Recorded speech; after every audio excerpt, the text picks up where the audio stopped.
Praise the Lord. இயேசு கிறிஸ்துவின் நாமத்தில் அன்பின் வாழ்த்துக்கள். இந்த நாளிலும் ஒரு வார்த்தையின் மூலமாக ஆண்டவர் நம்மோடு கூட இடைப்பட போகிறார். எரேமியா 38வது அதிகாரம் 13வது வசனம்.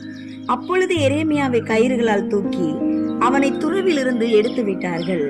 எரேமியா காவற் சாலையின் முற்றத்தில் இருந்தான். எரேமியா ஒரு தீர்க்கதரிசி. எரேமியா வாழ்ந்த நாட்கள்ல ஜனங்கள் எல்லாரும் ஆண்டவரை விட்டு தூரமா போனாங்க. ஆண்டவர் சொல்லுகிற நியாய தீர்ப்ப எரேமியா சொல்லும் பொழுது அங்க உள்ள பிரபுக்கள் எல்லாரும் ராஜாட்ட போய் சொல்றாங்க. இப்படிப்பட்ட நேரத்துல ஒரு காவல் கிடங்குல தண்ணி இல்லாத குழியில இந்த எரேமியா தீர்க்கதரிசியை தூக்கி போட்டுறாங்க. அப்படிப்பட்ட சூழ்நிலையில எபெத் மெலெக் என்கிறதான ஒரு பிரதானி எரேமியா தீர்க்கதரிசியை தூக்கி விடும்படியாக ராஜாவிடத்துல பேசும் பொழுது காப்பாற்றி விடும்படியான ஒரு சூழ்நிலை எபெத் மெலெக் மூலமாக எரேமியா தீர்க்கதரிசிக்கு கிடைக்கும் பொழுது அநேக உதவிகளை செய்து குழியிலிருந்து எரேமியா தீர்க்கதரிசியை தூக்கி விடுறோம். பிரியமானவர்களே, இந்த வார்த்தையின் மூலமாக ஆண்டவர் நம்மிடத்துல சொல்லுகிற காரியம் என்ன தெரியுமா? உங்க வாழ்க்கையில நீங்க உளையான சேற்றில பாவ சேற்றில அமிழ்ந்து இருக்கும் பொழுது கர்த்தர் நம்மை தூக்கி விட்டார்.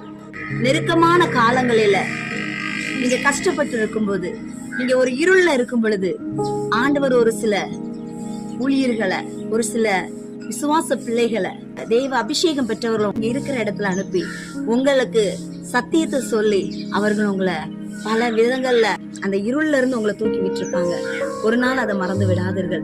எல்லாவற்றுக்கும் மேலாக இப்படிப்பட்டதான காரியங்களிலிருந்து நம்மளை தூக்கி எடுத்த ஆண்டவரை நாம் மறந்து விடக்கூடாது. ஆகவே ஆண்டவருக்கு நன்றி உள்ளவர்களா காணப்படுவோம். இந்த வார்த்தையின்படி கர்த்தர் நம்ம ஒவ்வொருவரையும் ஆசீர்வதிப்பார்.